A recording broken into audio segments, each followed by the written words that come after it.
नमस्कार, मैं नवीन जायसवाल 4 PM राजस्थान में आपका स्वागत है। राजस्थान के चुनाव में इस बार आपने कई मुद्दे सुने होंगे, जिसके अंदर एक बड़ा मुद्दा रहा है अपराध का। प्रधानमंत्री नरेंद्र मोदी ने या भाजपा के दूसरे बड़े नेताओं ने लगभग हर सभा के अंदर ये बात कही है कि राजस्थान में अपराध का ग्राफ लगातार बढ़ रहा है और अपराधियों पर राजस्थान सरकार का कोई अंकुश नहीं है। क्योंकि राजस्थान के अंदर कांग्रेस की सरकार थी, तो भाजपा के नेताओं को यही भाषा में बात करनी थी। दूसरे राज्य में जहाँ कहीं भाजपा की सरकार होती और कांग्रेस के पास मौका होता, तो कांग्रेस भी यही बात करती कि वहां पे अपराध के मुद्दे पर ज्यादा से ज्यादा बात करती और बताती कि फला सरकार अपराध पर अंकुश नहीं लगा पा रही है। ये तो एक मुद्दा हो गया, अपराध राजस्थान में बढ़ रहे हैं, ये भी हकीकत है। लेकिन जब चुनाव में इस तरह की बातें होती है, पॉलिटिकल पार्टियां जब ये मुद्दा उठाती है और साथ में आश्वस्त करना चाहती है, गारंटी देती है कि हमारी सरकार आ गई तो अपराध रुक जाएंगे, इस नाम पर पार्टियां वोट मांगती हैं। और वोट जिन प्रत्याशियों के लिए मांगती है, जब वो चुने जाते हैं, वो विधानसभा पहुंचते हैं, तब क्या होता है? जिस तरह से पार्टियां ने मुद्दे बनाए थे, उससे तो ये उम्मीद की जानी चाहिए कि पार्टियां कम से कम विधानसभा के अंदर तो आपराधिक छवि वाले, आपराधिक केसेस वाले प्रत्याशियों को नहीं भेजेंगी। जो हमारे एमएलए चुने जाएंगे, कम से कम वो तो साफ सुथरी छवि के होंगे, क्योंकि चुनाव में ये तो बड़ा मुद्दा रहा है, इसी के नाम पर तो वोट मांगे गए हैं। लेकिन अब एडीआर ने एक रिपोर्ट जारी की है, एसोसिएशन फॉर डेमोक्रेटिक रिफॉर्म्स, जो पूरे देश भर के अंदर सांसद और विधायकों पर नजर रखती है कि उनमें कितने आपराधिक छवि वाले हैं, किस तरह के केसेस उन पर चल रहे हैं। एडीआर ने जो नया आकलन किया है विधानसभा चुनाव के नतीजे आने के बाद में, उसके आंकड़े कुछ चौंकाने वाले हैं और इन हकीकतों से दूर है जो हम सभाओं के अंदर सुनते रहे हैं कि अपराध एक बड़ा मुद्दा है। लेकिन जो हमारे माननीय चुने गए हैं, जो विधानसभा में पहुंचे हैं 199 एमएलए, उनमें जो आपराधिक छवि वाले हैं, उनका ग्राफ पिछली बार से बढ़ गया है। यानी पिछली बार विधानसभा में जितने आपराधिक छवि वाले एमएलए थे, इस बार उनसे ज्यादा एमएलए चुने गए हैं आपराधिक छवि वाले। एडीआर की रिपोर्ट बता रही है कि इस बार जो 199 एमएलए चुने गए हैं, उसमें 61 ऐसे हैं जिन्होंने अपने ऊपर आपराधिक मामले घोषित किए हैं।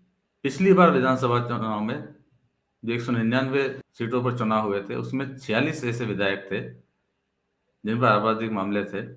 इस बार 61 हो गए हैं, यानी इस बार संख्या में बढ़ोतरी हुई है। और परसेंटेज में बात की जाए तो इस बार 31% एमएलए आपराधिक मामले वाले हैं, जो कि पिछली बार 23% थे।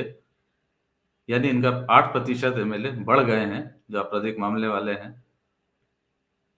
अब इन एमएलए के अंदर गंभीर आपराधिक मामले वाले कितने हैं, वो भी सुन लीजिए।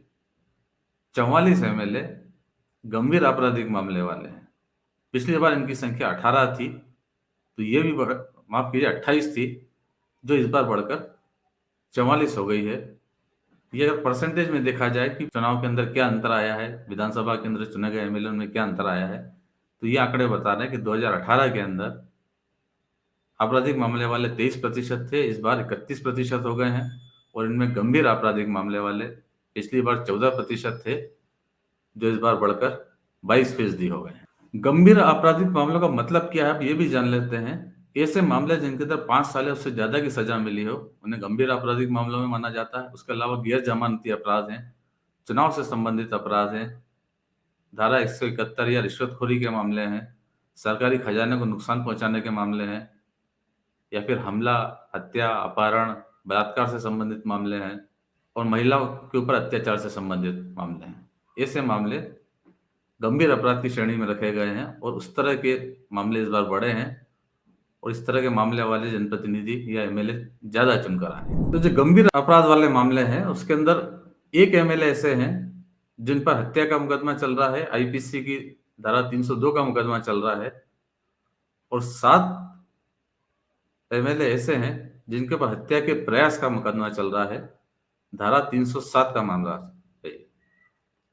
और 6 विजेता उम्मीदवार, यानी जो एमएलए चुन लिए गए हैं, वो ऐसे हैं जिनके ऊपर महिलाओं के ऊपर अत्याचार से संबंधित मामले चल रहे हैं। महिलाओं के ऊपर अपराध के मामले में आज ही एनसीआरबी की रिपोर्ट आई और राजस्थान रेप के मामलों में देश में नंबर 1 है। और इस बार जो हमारे विधायक चुन के आए, उसके अंदर भी इस तरह के मामले वाले विधायक हैं। जिन पर महिला के ऊपर अत्याचार से संबंधित मुकदमे चल रहे हैं। अब ये भी देख लेते हैं कि दोनों पार्टियों ने पार्टीवार क्या स्थिति है, किस पार्टी से कितने ऐसे गंभीर अपराध के एमएलए चुनकर आए हैं। जो आंकड़े बता रहे हैं उसके अनुसार चूंकि भाजपा बड़ा दल है, उसके 115 एमएलए चुनकर आए हैं, उसके 35 विधायक ऐसे हैं जिनके ऊपर आपराधिक मामले दर्ज हैं, और कांग्रेस के जिसके 69 एमएलए चुने गए हैं उसके 20 हैं। यानी नंबरों की संख्या में भाजपा आगे है, उसके ज्यादा एमएलए हैं।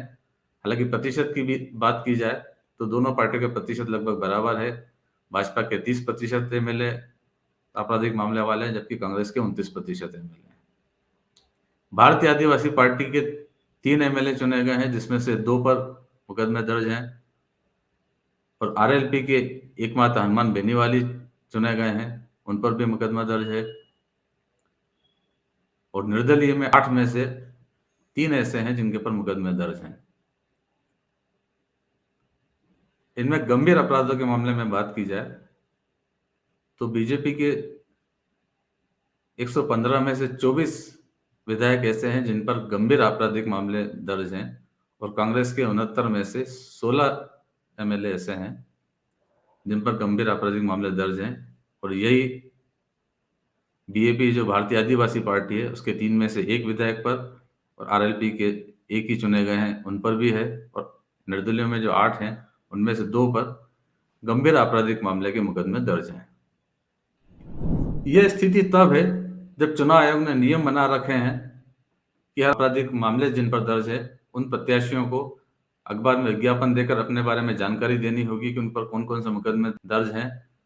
और साथ में पॉलिटिकल पार्टियों से भी कहा गया था, पॉलिटिकल पार्टियों से भी जवाब मांगा गया था कि उन्होंने आपराधिक केसेस वाले उम्मीदवारों को टिकट क्यों दिए हैं।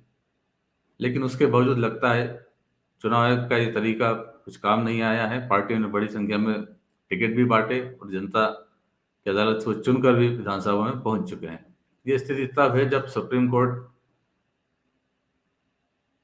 ये कोशिश कर रहा है कि जितने भी आपराधिक छवि वाले मामले हैं उसके अंदर लोअर कोर्ट को उन्होंने निर्देश दे रखे हैं कि जिन भी जनप्रतिनिधियों के ऊपर अगर आपराधिक मामले दर्ज हैं तो केस दर्ज होने की तारीख से 1 साल के अंदर उसका केस को समाप्त कर दिया जाना चाहिए, क्योंकि लोक प्रतिनिधित्व के जो कानून है उसके अंदर है कि अगर 2 साल से ज्यादा की सजा मिलती है किसी सांसद या विधायक को तो उसकी सदस्यता खत्म हो जाती है।